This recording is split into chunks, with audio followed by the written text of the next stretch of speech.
ఆకలి అవుతుందన్నా కొద్దిసేపు అయితే అయిపోతుంది. పెద్దలు ఈనాడు సభాధ్యక్షులు పల్లా రాజేశ్వర రెడ్డి గారు, ఎమ్మెల్యే జనగాం గారు, అదే ఇంతకుముందు ఎమ్మెల్సీగా ఉండి తర్వాత రైతు బంధు సమితి అధ్యక్షులుగా ఉండి రాష్ట్రానికి వారు, అదేవిధంగా డిప్యూటీ స్పీకర్ గారు పెద్దలు బండా ప్రకాశ్రావు గారు, తర్వాత ఇక్కడ రాజన్న గారు అంటే ఒక విషయం గుర్తుకొస్తుంది నాకు. ఏంటంటే ఉద్యమ సమయంలో కూడా కాంగ్రెస్ పార్టీ రూలింగ్ గవర్నమెంట్ ఉండగా రాజీనామా చేసి ఈ ఉద్యమంలో మళ్ళా పోటీ చేసి గెలిచినటువంటి రాజన్న గారు ఉద్యమ చరిత్ర అనేది వారు. మరి వారికి కొంచెం బాధ కలిగి బయటికి పోయినా మళ్ళీ పూడైతే మంచిది కాదని కానీ కొంత వ్యక్తిగత సమస్యలతో పోయింది, కానీ మళ్ళా తిరిగి సంత గుడికి పంపిండు భగవంతుడే వారిని. తప్పకుండా అది జరుగుతుంది, జరిగి తీరుతుంది. అదేవిధంగా పెద్దలు మా మాజీ అధ్యక్షులు ఇక్కడ వరంగల్ జిల్లాకు చాలా సంవత్సరాలు అధ్యక్షులుగా పనిచేసారు. మరి మాజీ శాసనసభ్యులు పెద్దలు సుదర్శన్ రెడ్డి గారు, తర్వాత రాకేష్ రెడ్డి గారు, మంత్రి దయాకర్ రావు గారు వేదిక మీదకి రావాల్సిందిగా కోరుతా ఉన్నాయి. మాజీ మంత్రివర్గం కానీ మాకైతే మంత్రివర్గమే, అందరికి మంత్రివర్గలే. రండి.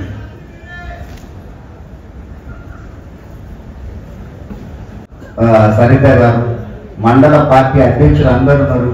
తర్వాత ఇక్కడ ఉండేటువంటి పెద్దలందరికీ మా కోఆప్షన్ సభ్యులు జుబేదా గారు, తర్వాత పోయినట్టే ఎవరు పోలే చాలా మంది, అందరికీ నాకు తెలుసుకున్నారు. ఎవరైనా మర్చిపోతే ఏమనుకోకుంటే మధ్యలో వచ్చినందుకు మధ్యన పోతారు.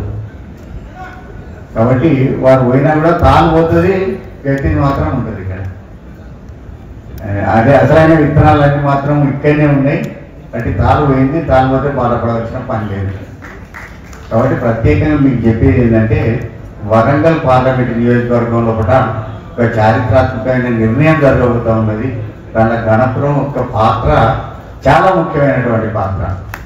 కాబట్టి గణపురం నియోజకవర్గం ఉన్నటువంటి సహచర కార్యకర్తలు అందరూ కూడా నేను ఒక కార్యకర్తగానే ఉంటా తప్ప నాయకుడు ఎన్నడూ లేదు. కార్యకర్తలాగానే పనిచేసిన కార్యకర్తలే ఉంటా. సహచర కార్యకర్త అంటే కార్యకర్తకు చావు ఉండదని.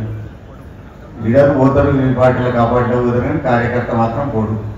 నిజాయితీ అని చెప్పాను, కానీ నిజాయితీ, నిబద్ధత, విధేయత ఈ మూడు కూడా అవసరం పార్టీ కార్యకర్తలకు.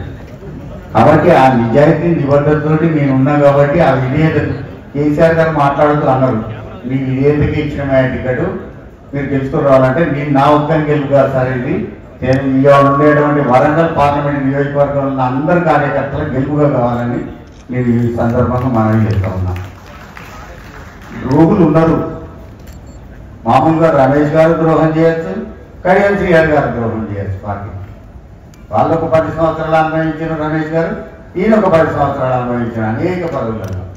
కానీ ద్రోహ చింతన ఉన్నది ఇద్దరికి ఉంటే ఉండవచ్చు, కానీ ఒక ఆయనేమో మీరు ఉన్నది, ఒక ఆయనేమో కొంచెం తక్కువ ఉన్నది.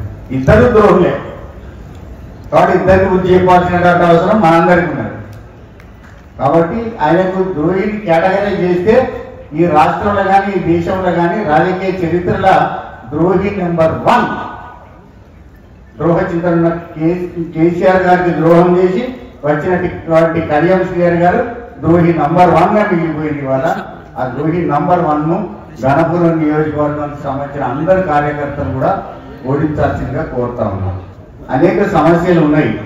సమస్యల పరిష్కారానికి ఏమైనా పోయినాయంటే ప్రభుత్వం మంచిగా పనిచేసింది, సక్రమంగా పనిచేసింది, అలా పోతా అని పోయినా అది అర్థం ఉండదు. అదేం ప్రభుత్వమే ఇలా ప్రజలను నష్టం చేసేటువంటి ప్రభుత్వం. ప్రజలనే కాదు రైతాంగాన్ని నష్టం చేసింది. ఇవాళ పోతే మహిళలు అయితే 2500 అత్తయ్య కావచ్చని 3 మహిళలు కూర్చొని లెక్క కట్టుకున్నారు. మన ఇంట్లో 3 ఉన్నాం, మనకి 7500 వస్తాయి, 2500 ప్రతి నెల వస్తాయి మనకు. అంటే ఇప్పుడు 4 నెలల 10,000 బాగా ఉన్నారు కదా. ఆ 10,000 మరి కళ్యాణ్ శ్రీహరి గారు ఇస్తారా, రేవంత్ రెడ్డి గారు ఇస్తారా తెలియదు నాకు. అది ఒక్కటే కాదు, ఈ వరంగల్ని అభివృద్ధి చేయాల్సినటువంటి అవసరం ఉన్నది. వరంగల్ అభివృద్ధి కార్యక్రమాలు కూడా తీసుకోవాల్సినటువంటి అవసరం ఉంది. కేంద్రంలో ఉంది మోడీ గారి ప్రభుత్వం. ఏం చెప్తారు మోడీ ఏదో అన్నారని వాళ్ళ కార్యకర్తలు కొంతమంది ఉంటారు, కానీ ఎక్కువ చెప్తారు వడ్డీనే, దానికి ఏం పరిశాన్ కావట్లేదు. కాబట్టి ఆ మోడీ యొక్క మోడీని కూడా ఏం లేదు వాస్తవానికి. జిఎస్టీ పెంచారు, నిత్యావసర వస్తువులు పెరిగినాయి. రైతులకు ఏం చేయలే, కర్షకులకు ఏం చేయలే, కార్మికులకు ఏం చేయలే, నిరుద్యోగులకు ఏం చేయలే. తర్వాత పోతే ఇవాళ ఉన్నటువంటి విద్యార్థులకు కూడా ఏం చేయలే. ఏం చేయాలి ప్రభుత్వానికి ఓటు ఎందుకు ఇస్తారు? నేను 2014 ఒక సబ్బు బిల్ల కొనుక్కుంటే అది 20 రూపాయలు ఉండే, ఇవాళ 40 రూపాయలు అయింది. పెట్రోల్ ధర పెరిగింది, డీజిల్ ధర పెరిగింది, అన్నింటిని పెంచినావు. ఎవరికి ఇచ్చిన పైసలు అంటే బ్యాంకులో వేసిన వాళ్ళందరికీ డబ్బులు ఇచ్చినటువంటి పరిస్థితి చూస్తూ ఉన్నాం. గుజరాత్ బేరగాలకు సంబంధించినటువంటి ప్రభుత్వం. నాకు తెలియదు ఇంతకు ముందు. ఈ మొన్ననే ఇంకా చాలా అంశాలు తెలిసినాయి. వాళ్ళిద్దరు చేయబట్టే కడియం కావ్యం ఆయన తిరుగుతుంది, ఆయనేమో ఆయన తిరుగుతుంది. ఆ తిట్టుడు అంటే ఈ కడియం కావ్యది ఎక్కడో గుంటూరు అని ఆయన తిరుగుతారు. ఆయన గుంటూరు సంగతి నాకు తెలియదు. గుంటూరు పోతుంది, ఓకే. మరి నువ్వేం చేస్తావా ఇక్కడ అంటే ఈయన భూ కబ్జాదారుడని ఆయన తిరుగుతుంది. మరి ఎవరు తిట్టినా భూ కబ్జాదారుడు అవుతారా అవి అవుతారా అనేది మీరే మాట్లాడతారని నాకు తెలియకపోయినా ప్రజలందరికీ తెలిసేలాగా చేసేటువంటి విషయాన్ని మాత్రం స్పష్టంగా వాళ్ళు తీసుకున్నారు. వాళ్ళు ఆ నిర్ణయం తీసుకున్నారు. కాబట్టి మన నిర్ణయం మనం చేసుకోవాలి. వరంగల్లో అభివృద్ధి చేసుకోవాల్సినటువంటి అవసరం ఉన్నది. పార్లమెంట్లో మాట్లాడాల్సినటువంటి అంశాలు ఉన్నాయి. తర్వాత పోతే ఇక్కడ ఉండేటువంటి రాష్ట్ర ప్రభుత్వం యొక్క ఏ విధంగా అనవసరమైన మాటలు మాట్లాడి అదవిగానే హామీలు ఇచ్చి ఇవాళ ఏవైతే చేసిందో అవన్నీ కూడా చూడాల్సినటువంటి అవసరం ముఖ్యంగా బీఆర్ఎస్ కార్యకర్తల మీద ఉన్నది, మనందరి మీద ఉన్నది. కాబట్టి నేను ప్రత్యేకంగా నేను ఎక్కువసేపు మాట్లాడకుండా సమయం కూడా దగ్గర పడ్డది. అందరు ఆకలి మీద ఉన్నారు కాబట్టి మంత్రి గారు మాట్లాడేది ఉన్నది, రాజేశ్వర రెడ్డి గారు మాట్లాడేది ఉన్నది, రాజన్న మాట్లాడేది ఉన్నది. వాళ్ళందరూ మాట్లాడడం కోసం మరి మీ అందరు కూడా నేను చెప్తా ఉన్నా, కార్యకర్తలాగా పనిచేస్తా, అందరితో కలిసి ఉంటా, వరంగల్ అభివృద్ధిలో కూడా పాల్పంచుకుంటా, వరంగల్ జరిగిన అన్యాయం మీద నిలదీస్తా. తప్పకుండా పార్లమెంటులో రావచ్చు. ఇవాళ తెలంగాణ గురించి ఎవరు మాట్లాడు. కేసీఆర్ గారికి తెలంగాణ ప్రజలంటే అభిమానం ఎవరికైనా ఉన్నదా? ఒక్కసారి లెక్క తీసుకుంటే కేసీఆర్ గారే కనబడతారు. తెలంగాణ ప్రజలన్నా అభిమానం, తెలంగాణ రైతాంగం అన్న అభిమానం, తెలంగాణ మహిళలన్నా అభిమానం. అందరూ చూస్తాను ఇవాళ ఏంటంటే ముగ్గురు వైపు వర్షం వస్తుందా, పంటలు పడదా అని ముగ్గురు వైపు చూసేది గతంలో అయితే. ఇప్పుడు అందరు కేసీఆర్ వైపు తెలుసుకుంటాను. నీళ్ళు లేకపోతే, నిధులు లేకపోతే, ఇవాళ అన్నీ లేకపోతే కేసీఆర్ వైపు తిరిగి చూసేటువంటి సందర్భం. రైతాంగం ఒక ఆలోచన చేస్తుంది, రైతులు ఆలోచన చేస్తారు. ఏంటంటే ఈసారి పంట పండితే నా కొడుకు బట్టలు కుట్టియాలి, పుస్తకాలు కొనియాలి, కాలేజీలో ఫీజు కట్టాలని అనుకుంటారు.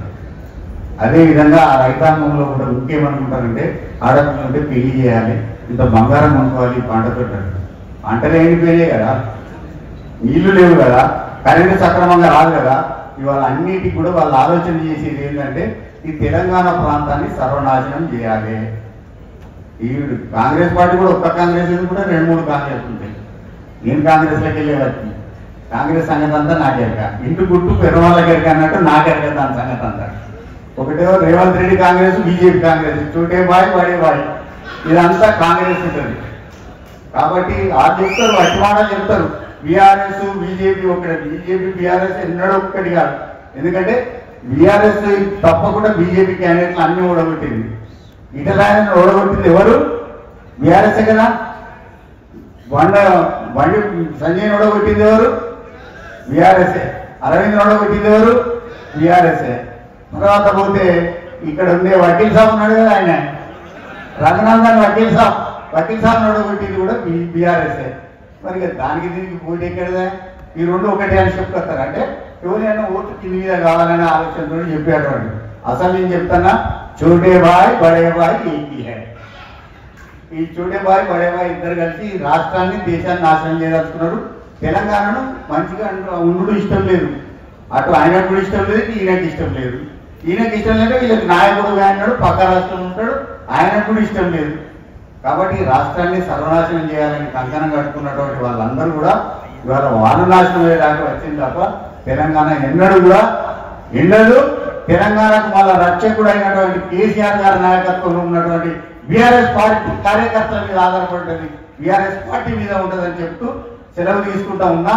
నా ఒక్క గెలుపు నాది కాదు, ప్రతి ఒక్కరు ఎంపీనే. ఇక్కడ అందరు ఎంపీగా గెలవాల్సిందిగా కోర్టు సెలవు తీసుకుంటా ఉన్నాను. జై తెలంగాణ. నేను ఒకసారి గట్టిగా అంటే నాకు ఉద్యమం నుంచి అనేది అలవాటు ఉన్నది. జై తెలంగాణ అంటే మీరు కూడా జై జై తెలంగాణ. జై తెలంగాణ. ధన్యవాదాలు. థ్యాంక్ యూ సుధీర్ అన్న.